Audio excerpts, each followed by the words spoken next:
All right.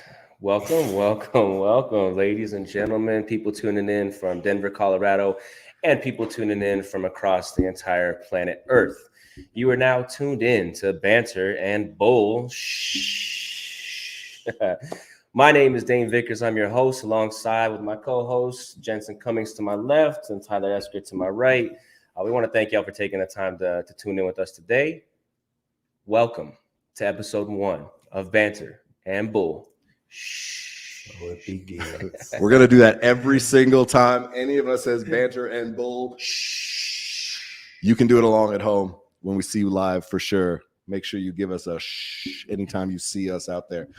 All right, I'm going to anchor this episode. This is episode number 1. This is Origin Story. We're going to take you back of the come-up stories of Dane Vickers and Tyler Esker, which are very interwoven. These guys have been boys since they were boys. So their story is pretty cool, and excited to be able to bring it to light. This is going to be the podcast taking the barbering world from lifestyle and culture to business entrepreneurship. We're going to connect those dots. We're going to go behind the scenes. Nothing is off the table. We're going to want to hear from you as we go through this series, what you need to and want to hear from us. If you're a professional barber, if you're somebody who's sitting in these chairs, you're a part of this lifestyle. You're a part of this culture. All of you. Yes. So we want to have you guys in on it. All right. Let's take people all the way back to the beginning. For you, Dane, what year, just set the stage for us, what year did you start as a professional barber? How'd you get into this lane? First and foremost, I got to shout out the dude that pushed me to go be a professional barber, right? Which being professional in our industry meant getting the license. I say it in quotes because licensure for our craft is common only in our country. In a lot of other countries, licensure is not a thing. So shout out my man, C.O. Reed. That's my big bro in the industry. C.O. Reed was the one that was like, yo, like, go get your barber's license. Check out Emily Griffith. The scene, we're on South Wadsworth, Mississippi, Aquatic Barbershop, C.O. Reed's Barbershop, for those that are familiar. And this was in 2008. I checked out Emily Griffith. 2009, I was licensed and cut in that C.O. Reed shop. 2008. So coming right out of that recession. Oh, yeah. All of that. People still need their haircut, man. All of that. Yeah, it was a crazy time in the world. I was a college dropout. Shout out my mom and my dad one time for making me go to college. They were like, yo, neither of us went. We want you to be educated. And obviously I pushed for education big within not just myself, but in my collective. So yes, I went to college for a year, knew it wasn't for me. I had a good friend in college that was like, yo, my visa's up. I'm going back home to Germany. I'm going to travel. And I was like, yo, can I jump on board? And I did. And when I came home, I was like, yo, I'm not sure what I want to do, but I know I don't want to go back to college. This debt that's associated to my name now is far too much for me to even have peaceful sleep at night. So then bro. So then I delve into my creative side, which was maintaining my own hair. Because if you don't know, that's where it started. Yeah. I'm a furry individual. I'm very furry. Yeah. Probably the only freshman with a beard. Only freshman I know with a full beard. Just stepping out, clean line up, bro. I'm still. Yeah. We're gonna get more into that. I love that. I love that you guys got all these stories. Yeah, and just wait, we got some pics. All right, I needed those throwback pics from them, so we got those uploaded. I'm gonna show you some pics in a minute. For you, take us back. What year did you start on that professional path? So my professional path in barbering came much later in life. I chose to do other things and pursue a business career, right? I was in the nightlife industry. I started as a doorman and worked my way up from there. And that's where we met. Yeah, that's where Jensen and I met on Larimer Square a decade ago. A lot of us, I know a lot of people, my network is very large from that. And I'm very grateful for those choices, But I remember way back, I actually dropped Dane off to take his state board exam, right? And I remember the feeling I had when I dropped him off, and I was like, I'm making all this money and things are cool. I'm hanging out with all these important people, but I'm jealous of Dane right now because he's following his craft, bro. He's doing what he loved. It wasn't the monetary value that he was chasing. And to me, I was just like, I can only make so much money as a barber or cutting hair. And it's like, bro, fuck that. Pardon my language. Sorry. We're gonna fucking get into this podcast. Let's go. So much more than that, though. Barbering is the passion, the creative, bro. Everything for me and Dane.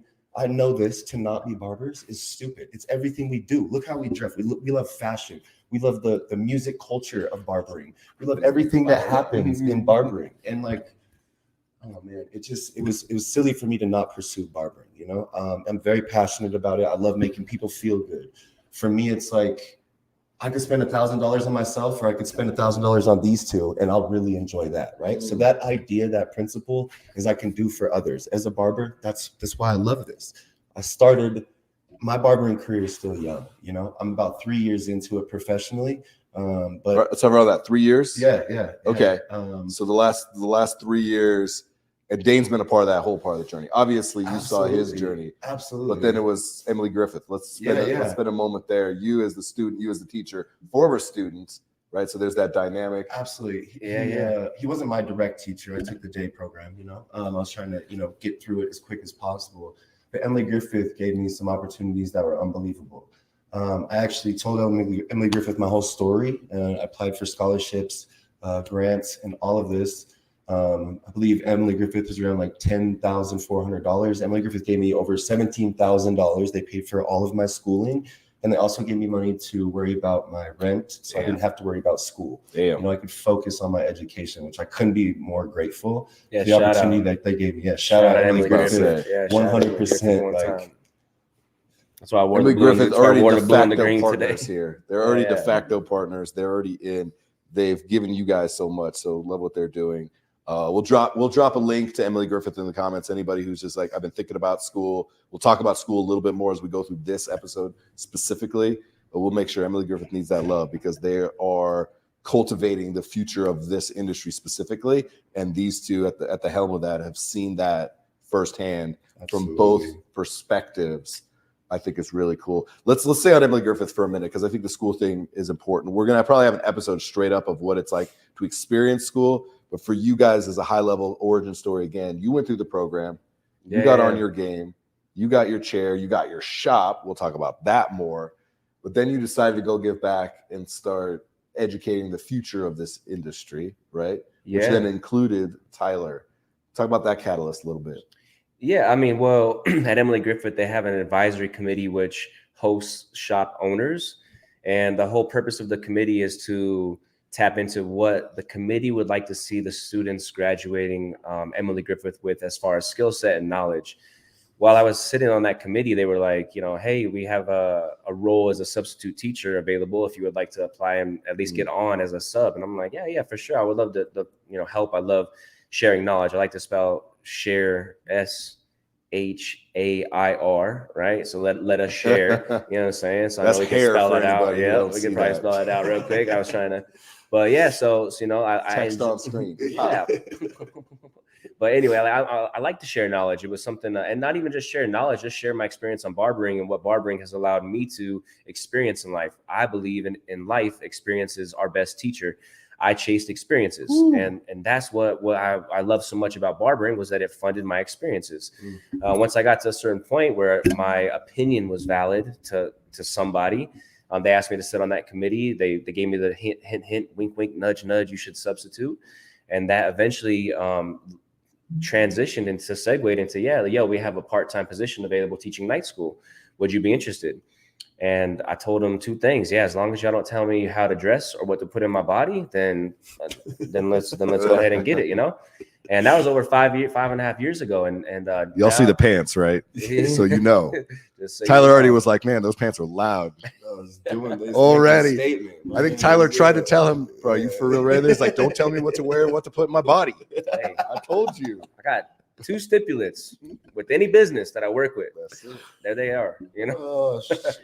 So yeah, man, that's how it all started. And thankfully, I got to be a part of the team that was teaching at the time when Tyler came through the school. Like Tyler said, I wasn't his necessarily quote unquote one-on-one educator. Nah, we were more than that.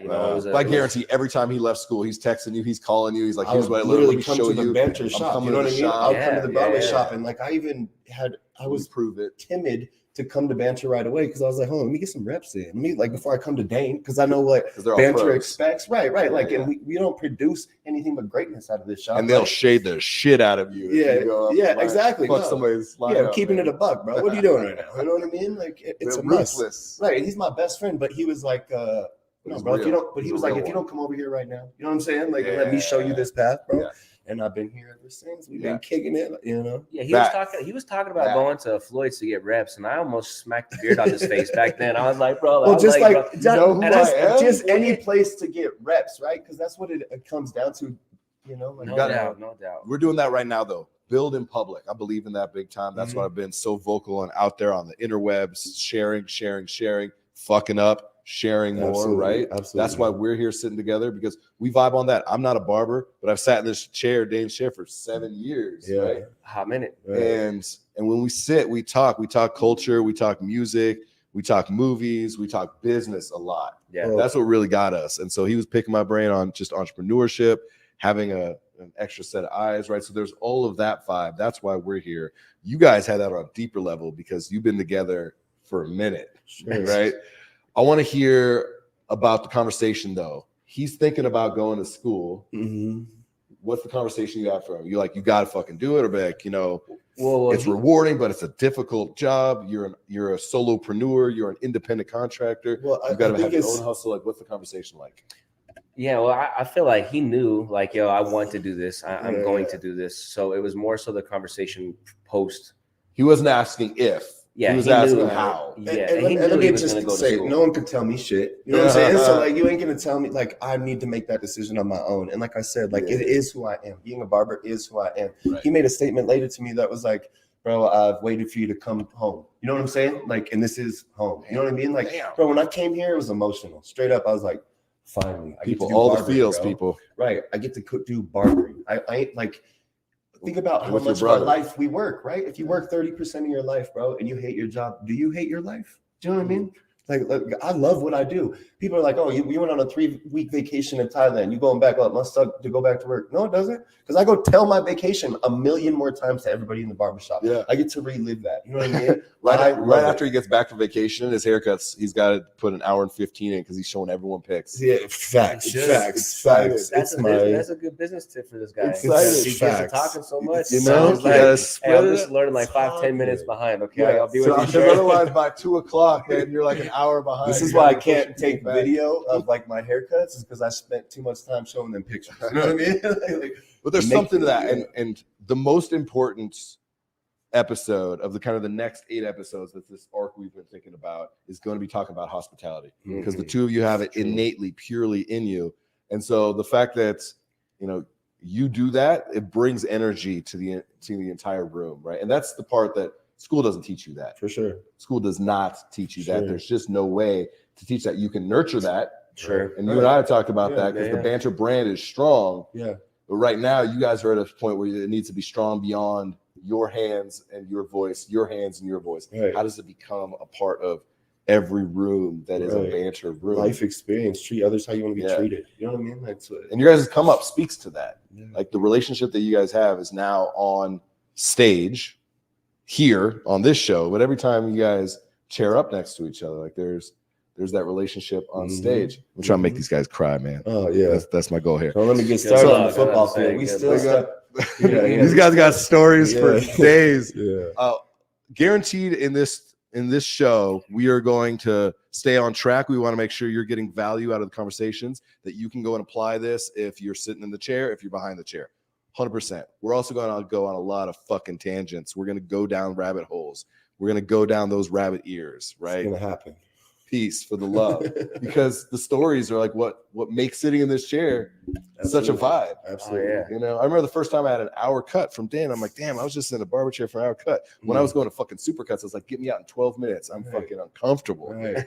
And then I looked back. You know what I mean? I had somebody say something about that the other day. He was discouraged to book with me because he saw my appointments are an hour long, right? He's like, I'm a 30-minute guy. I like to get in and out. I was like, it's because you never met a barber you like. You know what I'm saying? You never gave him a chance to actually sit to the person. You just wanted your hair removed, right?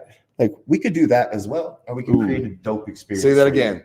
Extend that. hair remove. That's like a Y line that I love. Let's give people that right now. Well, and there's so much, man. Like, why do I book for an hour and 15 minutes? I book hour and 15 because I have to greet my client. Don't have to. I'm pleased to greet my client. I greet them at the door. I say hello. I welcome them to the space. It's freezing out right now. We got snow on the ground.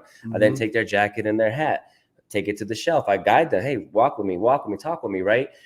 This is just a few steps before we even get to the chair, right? Do you need to use the restroom? Do you need a beverage? Cool. Now we're in the chair. From the chair, we consult, we catch up. I perform the service. After performing my service, I get their coat, I get their hat. Farewell. Before the farewell, obviously I got to get paid. After I get paid, before I welcome my next guest to my chair, I got to clean, I got to disinfect. Y'all know that those of y'all that do this well, y'all know you clean and you disinfect before you bring your next client to the chair.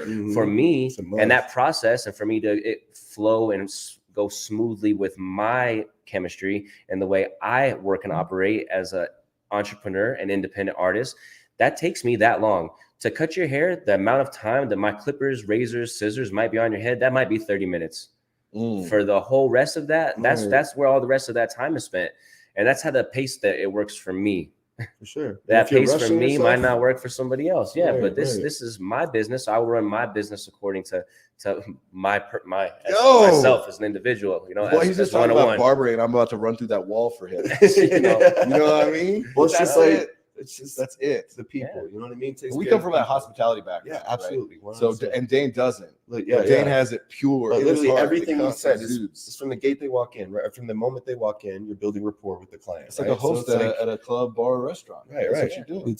I'm the host, the servant, the cashier, the coat check, water boy. What else you need? You know what the difference between this service? The difference between this service and like removing your hair is essentially maybe $20-$40, right? You get this much more taken care of for investing in your fashion, that's good, right? That's like, good. People are like, oh, why don't, like I heard this one guy, he said he came in the city, he was like, oh man, Barbers all in the Denver city get together and raise prices? And it's like, no, my man, you know, like we just like what we do, you know what I mean? And if you want your hair removed, don't come see me. I'll tell you that right now. Don't come see me. We're gonna do so much more than remove your hair. You know, this is a service, just as my man explained. Like, we care about the people. And the thing is, like he talks about, just getting your hair removed. We don't get paid for what we remove. We get paid for what we leave. Right. And you want to have that. You know what I mean? Saying? Like, you mentioned something that I think is important. It's $20, $40 more, let's say, right? The experience and the quality. Right. And you put those things together, you're now Floyd Mayweather. You're now Manny Pacquiao. Pound for pound, you're getting exponential value. Right.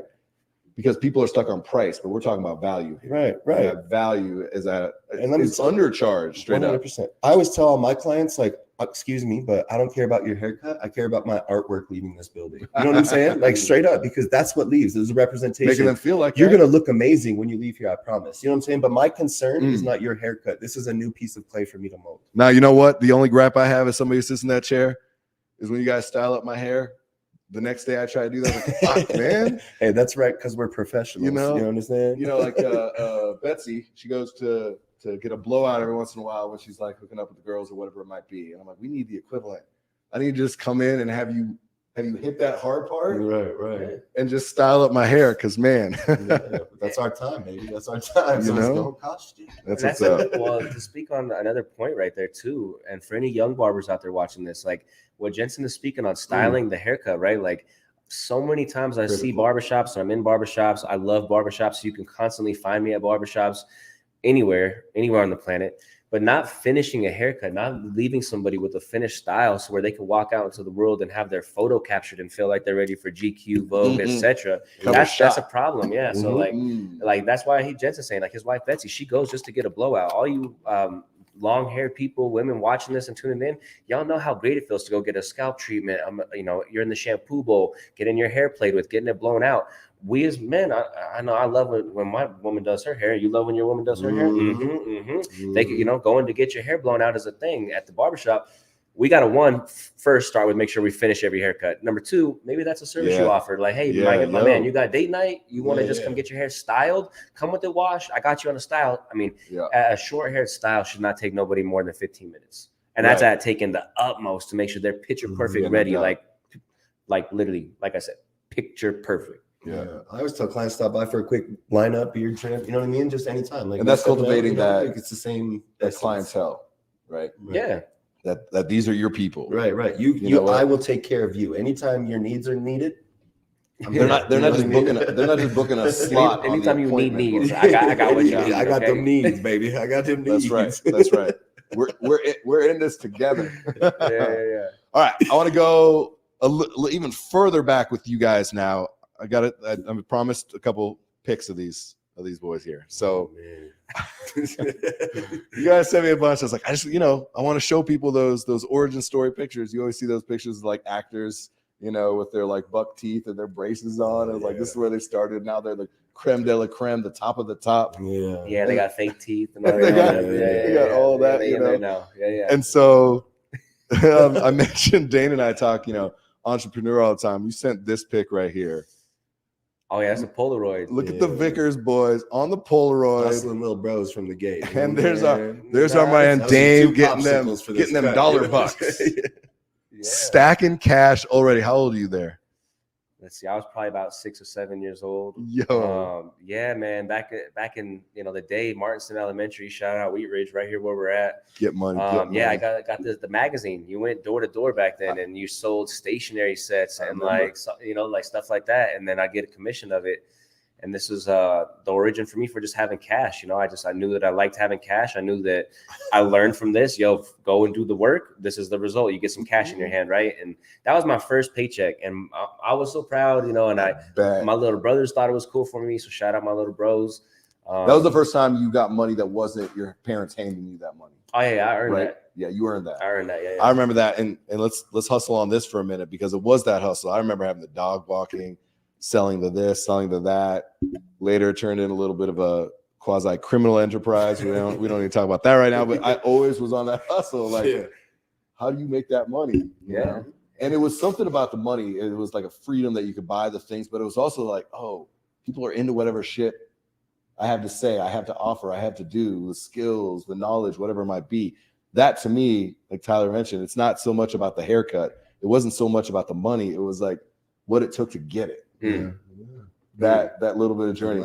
Let's touch on that a bit. Dane, that's you. You're out there getting money from a young age.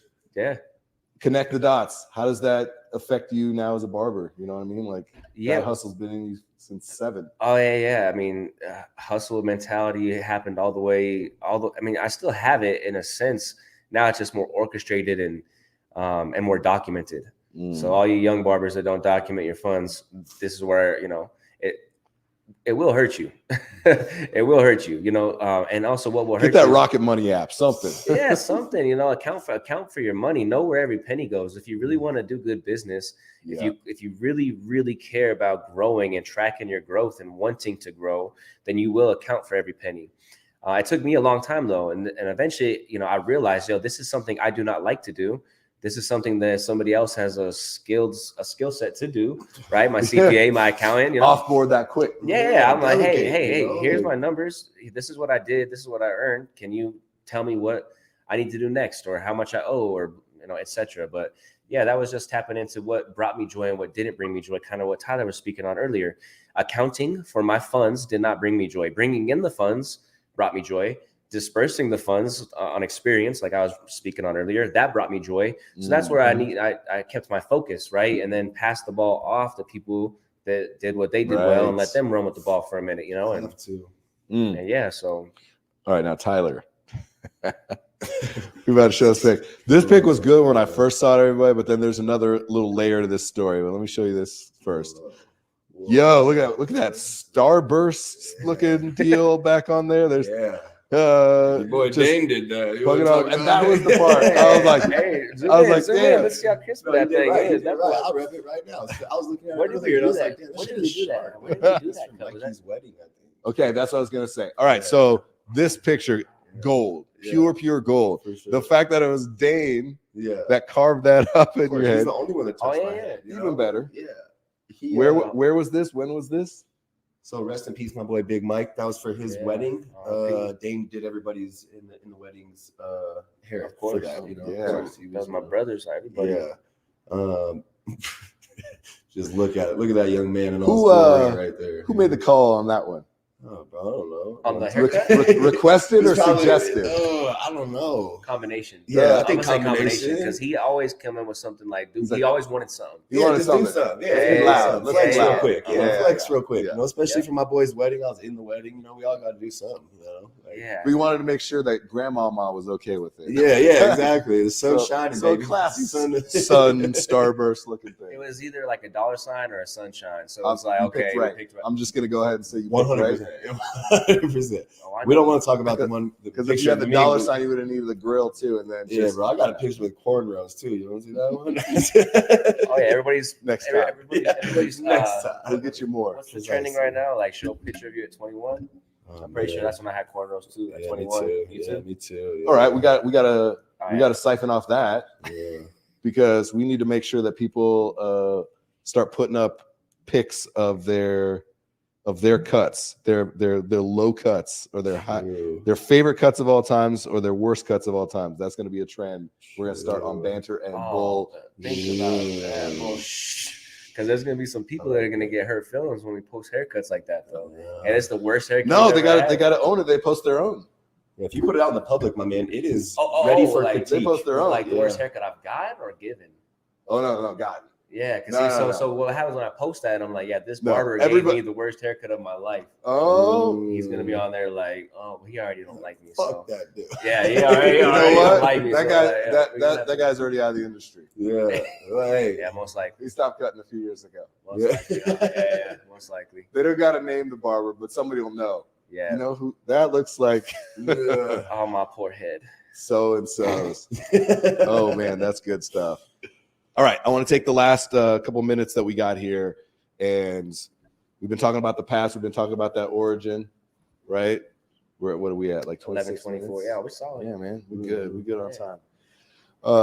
And talk a little bit about the future, and specifically with this show, right? I want to know from you guys, you know, why the hell you said yes to this. When I came to you, first I came to you being like, hey, tell me about who's putting out this type of content, might be a podcast type person. And you were like, fucking me. I was like, oh yeah. And I was like, he's got so much stuff going on. You're doing the school, family life, you got the shop, you know, you love being behind the chair. I was like, he's not gonna have the bandwidth for this, whatever it might be. It was like, but he knows everybody, right? That was the conversation. Yeah. And then as soon as we had that first conversation, I was like, well, this is stupid. Of course it needs to be Dane. But for you guys, we're putting all this out there. We're going to be representing this industry. You're going to be talking about the business side of it. You're going to be giving culture and lifestyle. Like, you're putting yourself out there. Why now? Why is this the time for Banter and Bullshhh? Well, I mean, so you and I were speaking about podcasts before COVID. Long time. Yeah, for a hot minute, over 5 years now. Yeah. Once COVID hit and they shut our shops down for 7 weeks, I was a new father, I think, by 3 months. Right. And at the same time, you dove into the world of podcasting. Heavy. 500 plus episodes since. Congratulations and props, Hello, because sir. that shit is really inspiring. Yes, Hello, yes. sir. And during that time, I dove into fatherhood heavy because I believed that was the most important time that I could spend. That was the most I could spend my time was Preach. raising my son. Preach. Yeah. 100%. So I dove into that. Now my sons are 4 and 1, and I'm at a point where I'm yeah. They can't. That's what I'm saying, bro. 4 and 1. Yeah. So 9, 7, and 2. Yeah. So you see. I don't even. Yeah. So as I got to this place, I was like, yo, okay, and I'm not by any means saying I got fatherhood on lock, because I'm growing there every day. My boys are helping me grow every day, right? But when Jensen and I were entertaining this conversation and revisiting this conversation, I was like, yeah. Timing. Me ready now. Yeah, like now. let's do this now. Yeah. Like Caveman, me ready Yeah. now. Yeah, Simple. do it Me now. ready Let's to go. No. Do the thing.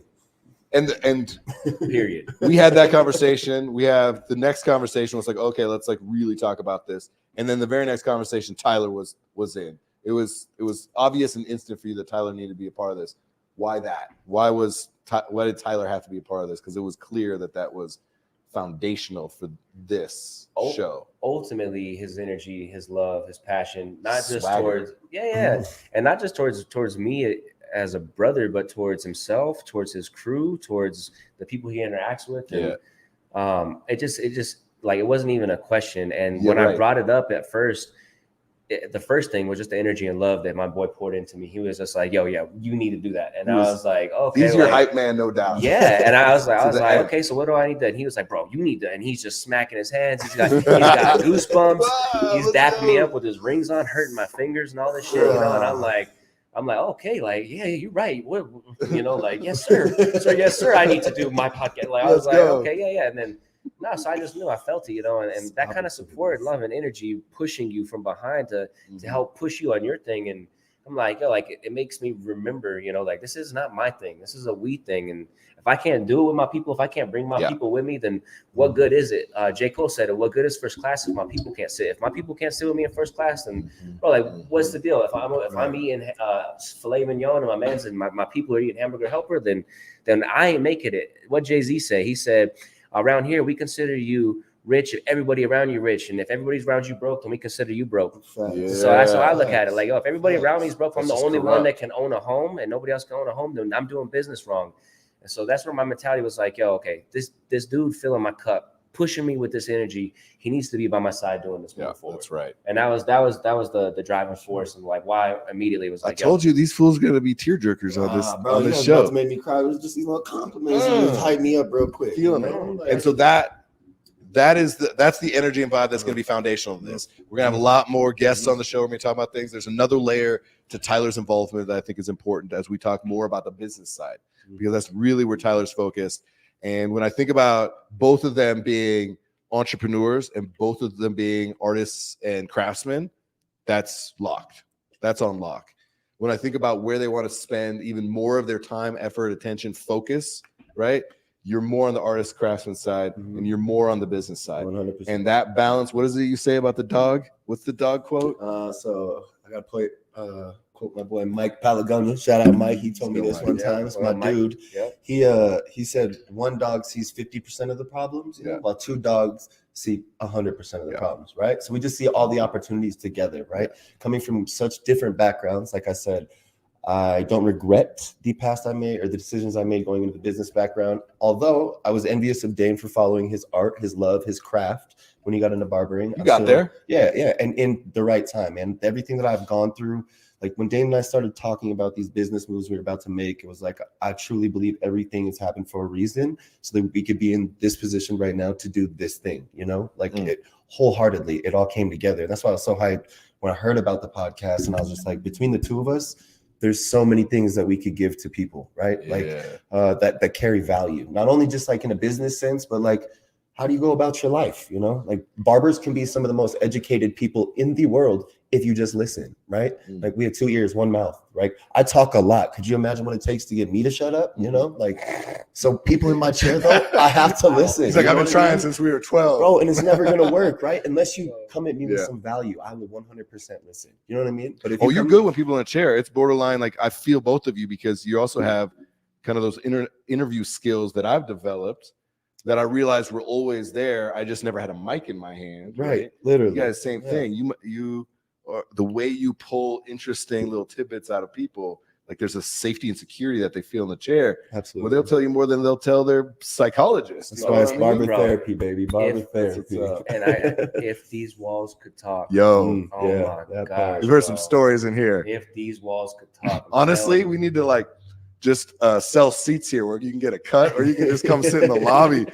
I promise you'll enjoy yourself. I promise you'll enjoy yourself. Those are like rock pile seats. Yeah, we got the $5 the nosebleed seats over here where you can just be a part of the game. Right. Yeah, fly on the wall, man. Yeah, it's for real. I think we probably got to be putting some live streaming cameras around here at some point and get everybody mic'd up in here. That's some of the future. All right, we're going to be on Sundays. Every Sunday, when a lot of the barbers are chilling, getting that downtime, you'll be able to recharge with the energy you can see that all three of us have for this show right here. Take us out. It's funny. One thing too that I just am realizing, my man told me, you know, I had feelings of jealousy or envy, leading into dropping you off to go do your barber thing. Cause I felt this, and I'm like, in hindsight, I was feeling feelings like that about this guy. Yeah, I was absolutely, like, because the grass is greener, right? Yeah, always. And I'm like, you know, like at that point in my time, I'm a young 21-year-old man, like. And I'm like, man, he's got the keys to every door that I want to go into. And of course, since it's my man, I'm going in every door that I want to in the city. Kicking them down for you. Yeah, here, boom, bro. Where do you want to go? Oh, you want to go sit? Yeah, Demarius, he's right there. Yeah, Vaughn, he's right there. Yeah, Erica, she DJing tonight. She right there. Like, 100%. So I would, and not that gosh, just in hindsight, I'm like, wow, like it's just crazy how full circle all this whole thing comes, perspective and perception, right? We've been speaking on this, and yeah, so it's just really, really fun to be able to sit here, not just here with these gentlemen in this space and time, but also here in the barbershop, here at Banter Barbershop. Like, this is yes, so much cool stuff to talk about and bring to you guys. I'm so happy thank you for tuning in. I just want you to keep following us, keep supporting us. I promise this will not be a waste of your time. There's going to be a lot of benefit and value. We're going to bring a lot of cool people onto this show and just show you what we're all about, man. You are part of the barbering world, right? So like, we're bringing it to you. That's a motherfucking call to action if I ever heard one. That's the CTA at the end. Give us one more B&B as we go out. Yeah, ladies and gentlemen, boys and girls, thank you for tuning in from Denver, Colorado, and worldwide. This has been episode 1 of Banter and Bullshhh. Peace.